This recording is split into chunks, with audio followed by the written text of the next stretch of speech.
What's up guys, and welcome back to another episode of the Realistic Career Mode. This is episode number 32 and we're starting today's episode off on the back of the big win over Wolves in the FA Cup quarter-final. Well, I say the big win, the big wins, the big three wins, back-to-back against the Foxes, first in the last 16 of the FA Cup, then that massive win in the Premier League as we both chase a European place, and then the big win over Wolves to send us back to Wembley. We were just there.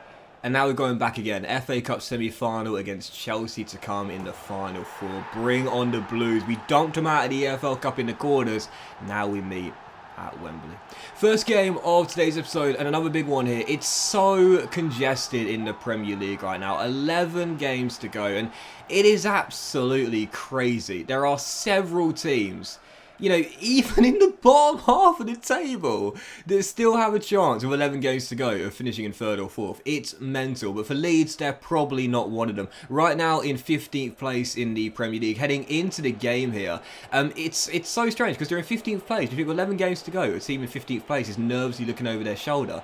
But they're not. Jesse Marsh's side aren't worried about it one bit because, you know, if you've seen the league table, the second half of the league table throughout the course of the season, you'll know throughout the entire campaign, the bottom three, and well, really the bottom four, haven't changed. I mean, you've got Bristol City, the Blades, and Crystal Palace in the bottom three, and then Fulham are in the 17th. They just can't pull away.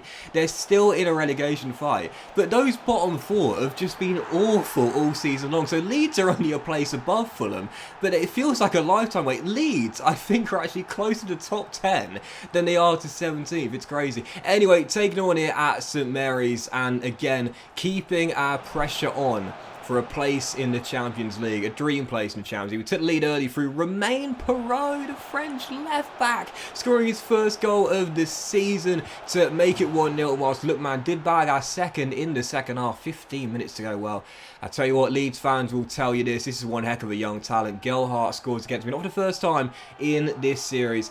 He's a heck of a young forward, man. Keep your eyes on him as the years go by. The ceiling is very high for that young Leeds United talent. Scores their goal to put them back in the game. Half the deficit, 15 minutes to go. And you know me, I've conceded so many late goals. I've let so many leads slip in this series. Well, 13 minutes on the clock from kickoff. I wasn't prepared to let it happen again. Oh, he's been sublime lately. Adam Armstrong. You know, Che Adams in recent weeks has not been very consistent. This man has been. Adam Armstrong this year has been sublime. And it's so good knowing that, like, all three of our strikers, like, throughout the course of the entire season, it's been so interesting. But, like, there's always, like, one striker who, for a period of time, I wouldn't say goes missing, but goes into poor form. And it's happened to all three of them. At the start of the season, it was Bale who was in red-hot form, Armstrong, who was a little bit off the pace, and Chowes was doing alright. And then Che Adams was in red-hot form, and Armstrong was doing alright, and Bale was nowhere to be found. And now Armstrong's in red-hot form, and Bale's doing alright, and Che Adams is nowhere to be found. It's crazy how, like, they've all took times being the main man, and also being the guy who's been out of form. It's really weird how it's rotated like that, but I kind of like it, to be honest, knowing that even if one player goes into poor form, the other one will pick up the slack, and then the third man option will be firing on all cylinders. Anyway, 4-1 victory over Leeds there. Our winning run extended to 4 in all competitions. Keane Lewis-Potter came off the bench to wrap it up later on. Great to see that guy get a goal. I'll tell you what, man, like, seriously, since he came in, I talked about it before, you know, when you sign a player and they're very, very young, they've got very high potential, if they've got a low overall, don't worry too much about it if you plan on doing an RTG. Just keep an eye on their development plan. Because as you know now, you can tailor their development plans to give them a much higher chance of growing quicker based on the individual stats that you're prioritising to improve. So for Lewis Potter, his game time since coming in has been really sporadic. He's not been a consistent starter in this team ever since we signed him. But because of the development plans, I'm chopping and changing them quite frequently month after month to make sure that the ETA for the weeks it will take for him to improve ratings is as low as they can be. And that's why he's grown to 77 overall. He's grown 7 ratings in a year and a half, even though his game time has been what you'd call sporadic at best. And again, that's why I'd say if you're doing an RTG, don't be put off too much by a player with high potential but a reasonably low overall. In time, they'll grow and be important squad members for you. Anyway, second game of today's episode, Magpies away, northeast of England, Newcastle United, St James's Park, heading into the game, 28 minutes in. Well, I discussed this briefly in the last episode. You know, in the biggest games, you need your big players to step up. At Wembley, I'll be honest, I didn't get anything going with him at all. But since then, 2 goals in 3 games for Ritsu. His 10th of the season, put us a goal up, and then 36 minutes in, he only scores crackers. James Ward-Prowse, captain, fantastic, leader, legend, hero of this team. JWP with a goal of the season, contender. Oh my goodness, was that Papi Cisse versus Chelsea all those years ago? Maybe a little bit of a stretch there. If you've not seen that goal, by the way, and I'm sure most of you have, but please, please, please go check it out. If I remember, I'll leave in the description, but you know me, I often forget. If I forget, just YouTube, Papi Cisse goal versus Chelsea. It's one of the best Premier League goals you'll ever see. No exaggeration. Honestly, if you saw it, you'll agree with me. Even so, it was an unbelievable goal from a tight angle. He only scores crackers. That's his 4th goal of the season in all competitions. Every single one has been sublime. Even so, he made it 2-0 in the game. And really here, I could have been 3, 4, 5 goals up. Didn't take my foot off the gas pedal for the entire game. Looking for the cushion and knowing how important goal difference could be due to how congested the table is right now. Looking for that 3rd goal to extend our goal difference as well in the table. Well, 15 minutes to go. How often does this happen? I'm absolutely dominating and concede 1 chance and concede a goal for it as well. St Maximin makes it 2-1. Makes me sweat a little bit, just like Wolves did so recently. Leicester did so recently. 2-1. Newcastle back in the game, but really, despite conceding that goal, I played game management for the final 10 minutes, was walking to the corners, trying to drag bodies out of position, and once KWP rounded Ryan Fraser, I thought, hang on a minute, there's a spot here for a chance for a 3rd goal. He offloads to Ritsu, he finds Adam Armstrong, and the former academy graduate from Newcastle United comes back home and puts the dagger into the hearts of the Newcastle fans. 3-1, our 2-goal cushion restored, and I love that as well. You'll notice, like, oftentimes in my games, and I talk about this a lot, and I use this phrase a lot, game management. If you've been watching me since the start of FIFA 22, you'll know that I often surrendered leads in like the very final minutes. And don't get me wrong, I still do that on occasion. But I am starting to do more game management from time to time. And that means if I'm leading by like a goal or 2 goals in the final 10-15 minutes, I might just start like walking the ball around, slowing the pace of the game down to a walking pace, lowering the tempo. You know I like to play with pace, but instead lowering the tempo, just passing the ball around, sometimes going to the corner, then recycling it back to the middle of the park, just to kill the clock more than anything, get possession in my favour, and just try and sort of like walk our way to the final whistle, if you will. I feel it's really important to do that against the AI on Ultimate. It's one of the reasons why I've got better as the season has gone by in this year's FIFA. Because if you watch my Brentford career mode, you'll know in the first 2 seasons I surrendered leads like a dog walker with Alzheimer's, not Alzheimer's, Parkinson's. Even so, a dog walker that couldn't hold on to a lead. I tried to make a joke, it didn't work. Even so, but you know, now I'm starting to operate with more game management type of strategies, and I really feel that's been helping me over the course of the past few months. Even so, we did concede in stoppage time, but thankfully it was just a consolation. 3-2, the final score, and we're up to 5th in the table.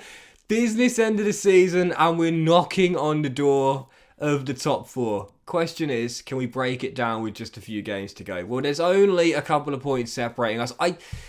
I don't know. And you see, the problem we've got is we're on a 5-game winning run now. 5-game winning run in all competitions, I should say. 3 in the Premier League. But I don't know whether we're going to do it. And I'll tell you why. Whilst the momentum's on our side, form's on our side, injury free right now, that Redmond's coming back as well, we just can't beat the big teams in the league. And yeah, I know we beat Chelsea in the EFL Cup. We beat Arsenal in the EFL Cup. We haven't had a Premier League scalp since the series began. And when you look at the top 4 right now, they are 4 of the traditional big 6. We got Chelsea to come in this month of April, and in May, we still got both Manchester clubs to come as well. So when you look at our final 8 fixtures here for the season, 3 of the final 8 are against the traditional top 6. Now, Fulham away and in a 3-game homestand, Bristol City and Crystal Palace both in the bottom 3, and Aston Villa as well. Now, you expect us to win all of those games. And I'll be honest, if we don't win all those games, then we're definitely not going to make it. The problem we've got isn't that we can't beat these teams. We've beaten these teams consistently all season long. But we can't beat the big teams. And it means that as soon as we close the gap on the top 4, we have a game against an Arsenal or a Chelsea and we lose. And then the gap gets wider. And I talked about it. This is the problem. If you want to be in the top 4, you got to get wins against the teams in the top 6. Otherwise, you're not going to make it in there. It's simple as that. So there's still time. But if we're going to do it and pull off the impossible, well, this is make or break, baby. 3 of the final 8 games are against the traditional top 6. If we can finally overcome that hurdle of picking up scalps, we can do it. If we can't, we're going to fall short. Mathematically, that's just as simple as it gets. Even so, third and final game today was indeed Fulham at Craven Cottage, and again, I talked about this very briefly at the start of today's episode. The bottom 4 are just like so far behind right now, it's crazy. Fulham are above the drop zone and do have a few points separating them from the bottom 3, but they're still not safe yet. So taking them on West London, Craven Cottage, heading into the game. Wouldn't you just know it? Fell behind very early on, but did respond in the second. If we were to lose this game, any chance to making the top 4 now takes a massive hit. But Che Adams got us back on level terms with 2 minutes to go. Pressing, pushing, looking for a late game winner. Just couldn't break Fulham's backline down. Corner, whipped in. And wouldn't you just know it? Oh my God. Gareth Bale, please don't retire in the summer. Gareth Bale heads in one of the most important goals in his career, and I've mentioned it so many times before.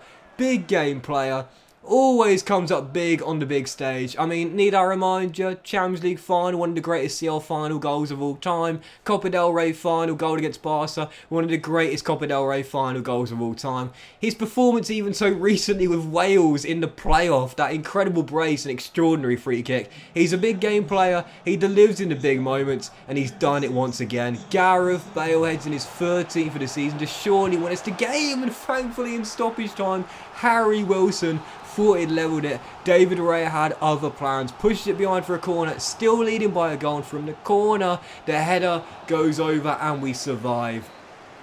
Final score at Craven Cottage, Fulham 1, Southampton 2, and the winning run is held on. Yup, 6 straight wins in all competitions, 4 on the bounce in the Premier League, courtesy of the late heroics of Che Adams and super Welsh wizard Gareth Bale. That was such a tough game though, such a grind out. God knows why Fulham was struggling so much this season, because I've got to be honest, that was one of my toughest games to play all season long, but managed to get the win, just about. I tell you what, I was so relieved when that corner was headed over, but held on for the 3 points. Massive victory, and as you can see, 8 games to go. The gap on Chelsea is 2.